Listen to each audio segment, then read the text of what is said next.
No sé si a Matías Longoni, un experto un periodista especializado en cuestiones de campo, por eso es editor de Bichos de Campo, le interesa esto de los certámenes de, por ejemplo, este Festival del Asado. ¿Cómo te va, Matías? ¿Cómo andás vos? Buen día, Daniel. ¿Cómo no me va a interesar? Pero me interesa ya desde el punto de vista de visitante, no de periodista. Matías, y sí, la verdad que uno le llama la atención por ahí esto, y más con el precio de la carne, dice, bueno, aunque en realidad siempre es relativo, ¿no? Porque la carne es un alimento muy rendidor a nivel familiar. Cuando uno dice, es caro la carne, sí, pero es lo más rendidor siempre. Vos sabés que en esta oportunidad te queríamos llamar para consultarte un par de cosas. Nosotros estamos padeciendo el tema de los incendios, que hoy vuelve a algunos puntos, entró a retomarse la primera información que recabamos en la mañana. ¿Cómo impacta en la economía del campo? ¿Cómo ven desde el sector del campo esta clase de sucesos que pasó en la provincia de Corrientes? Bueno, todavía es muy prematuro para hacer un balance final de las pérdidas. Digo, uno puede contabilizar las hectáreas quemadas, puede hacer algunos cálculos de cuánto se perdió en alguna cosecha de arroz o por la sequía, o en hacer el cálculo económico de cuánto se perdió con las 40.000 hectáreas forestadas que se incendiaron, pero la verdad que va a ser mucho mayor a todo eso la pérdida, y tiene mucho que ver con la descapitalización. Descapitalización es una palabra que quiere decir pérdida de capital, pérdida de dinero. Y eso se va a ver en los próximos meses por dos vías. Corrientes es una provincia muy ganadera, muy importante para la ganadería argentina. Sí. Está sufriendo ya en este momento un éxodo de vacas de cría, que es importante, y de terneros, que va a ser mucho más importante. Y eso es pérdida de capital, finalmente. Vacas que van a engordar en otras provincias porque en Corrientes ya no queda pasto. Y entonces son negocios que se van a hacer en otro lado, cuando no, digamos, por suerte pueden hacerse en otro lado, y por suerte hay otras provincias que pudieron albergar gran cantidad de haciendas, pero ganaderos pequeños y medianos que van a malvender sus terneros y sus vacas, porque no pueden sostenerlas. O sea, todavía está muy por verse, muy por definirse. De hecho, el otro día en una conferencia de prensa acá en Buenos Aires, el ministro Julián Domínguez de Agricultura decía que recién vamos a ver el impacto de Corrientes en materia ganadera en 2023. ¿Por qué? Porque quizás porque se están produciendo como dos procesos.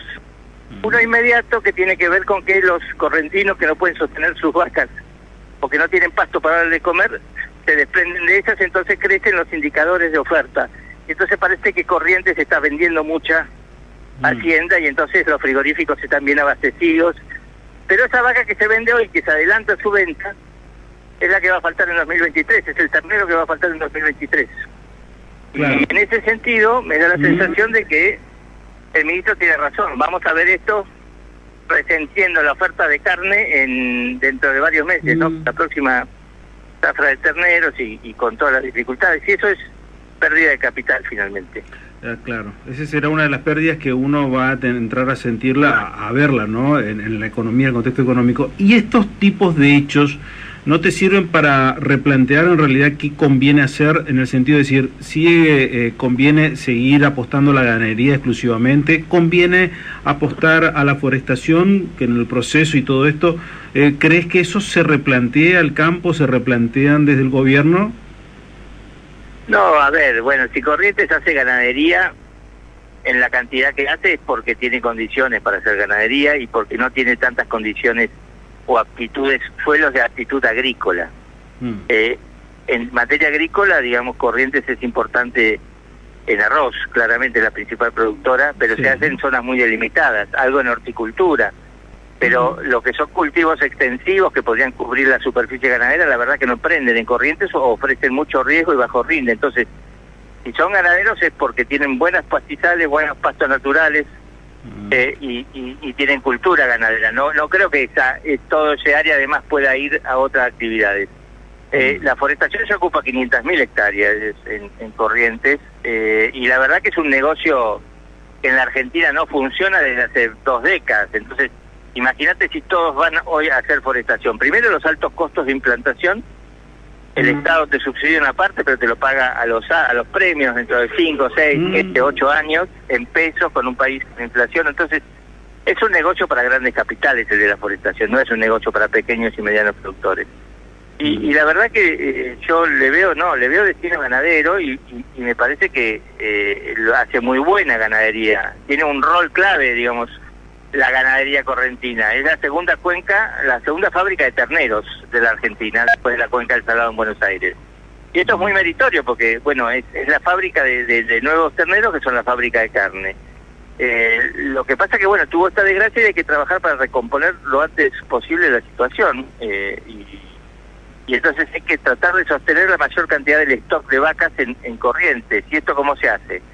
Como no va a haber alimento suficiente, está bien que baje la carga animal en estos meses, pero hay que llevar, cuando te falta el alimento en la zona, ¿qué haces? Lo vas a comprar y lo llevas a tu casa. Bueno, esto es un poco lo que va a haber que hacer. Entonces, me parece que todos los créditos, subsidios y toda esta política que está haciendo el gobierno, en realidad lo que hay que controlar es que sea duradera a lo largo de los meses, no es que se saquen la foto ahora y después se vayan. Sería ideal que haya un plan a 2 o 3 años de recomposición de la ganadería en Corrientes.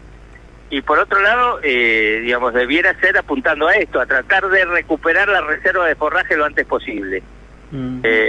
O ya sea comprando fardos en lo inmediato, comprando rollos y fardos en otras zonas, comprando granos si es necesario en otras zonas, aunque ahora los precios son bastante prohibitivos por todo el tema de la guerra y por el alto precio que tiene el maíz y la soja. Pero en todo caso también tratando de recomponer aguadas, recomponer la estructura ganadera rápida para poder repoblar los campos lo antes que se pueda, porque la verdad que Corrientes va a seguir siendo ganadera. Vos sabés que mencionaste en un párrafo lo que es el arroz, y la información que yo manejaba es que la gente del arroz esperaba, tenía mucha expectativa en este año, por el hecho de que la sequía había impactado mucho más duro en las provincias de Santa Fe y Entre Ríos, y lo que le iba a posibilitar abrirse mercados. ¿Esto era tan así? Tenía expectativa, el arroz está teniendo un buen precio internacional, y la verdad que Corrientes no tiene los costos que tienen Entre Ríos, que sacan el agua. En Corrientes se riega mucho por dique, Sí. Y aquí en Entre Ríos, bueno, más cerca de Buenos Aires, Entre Ríos, el costo de la tarifa del uso del gasoil para poder sacar el agua de los pozos hace mucho más complicado. Entonces, un buen precio, buena demanda internacional, era un muy buen año para el arroz, pero por los datos que nosotros tenemos de la Asociación de Plantadores, finalmente la sequía allí, la falta de agua para regar, provocará una pérdida del 30% de la cosecha, más o menos. Todavía hay que ver, pero ya están diciendo esto. Y es mucha plata, sí, la verdad que va a ser mucho capital también que se pierde para la economía correntina. Claro. Sí, y lo último, estas cosas, cuando uno ve esto, muchas veces hay el que vive en una ciudad grande dice rápidamente, la vaca come solamente el pastito, olvidándose de toda la tecnología que se coloca en el campo, en la industria ganadera o en la agricultura en general. Esto que se ha dado en Corrientes de los incendios, ¿era evitable? ¿Cómo lo ve el sector? A mí me parece, bueno, viste que se están buscando culpables por todos lados. ¿Quién prendió el fuego, no? Entonces los kirchneristas te dicen, no, fueron los productores que son desaprensivos. Y los productores dicen, no, fueron los kirchneristas, había un camioncito de las Madres de Plaza de Mayo incendiando. Y son todas fabulaciones un poco que uno construye. Puede haber algún caso cierto, pero la verdad que me parece que lo que tenemos es una sequía madraza, ¿no? De esas que tiras una botella de plástico al costado de la ruta y capaz que con un rayito de sol ya te incendia un fuego. ¿Y por qué? Porque la verdad que a Corrientes le están faltando 1.500, 1.600 milímetros de lluvia en 20 meses. Le falta la mitad de lo que llovía antes, y entonces eso se siente, la naturaleza lo siente, se secan todas las aguadas, el pasto está crocante, como dicen los productores, sí. Y no hay modo de evitarlo a veces. Y la verdad que yo creo que además es un fenómeno que se repite en Misiones, en Paraguay, en Brasil, en todas las zonas que están siendo afectadas por esta sequía, hay focos de incendios. Después las sociedades están mejor o peor preparadas para enfrentarlos. Esta es otra discusión posible, pero o tienen más plata los estados o tienen menos plata. Pero la verdad que me parece que no era evitable, no, me parece que hay un fenómeno natural, estructural, que nos tiene que, a partir de ahora, hacer aprender y estar mucho más atentos a este tipo de cosas, ser mucho más cuidadosos. Matías, como siempre, gracias, te seguimos en Bichos de Campo, gracias. Un abrazo, chao. Otro, Matías Longoni, un gran periodista, hablando sobre, obviamente, la especialidad de ellos, que tiene que ver con el sector productivo, el sector del campo.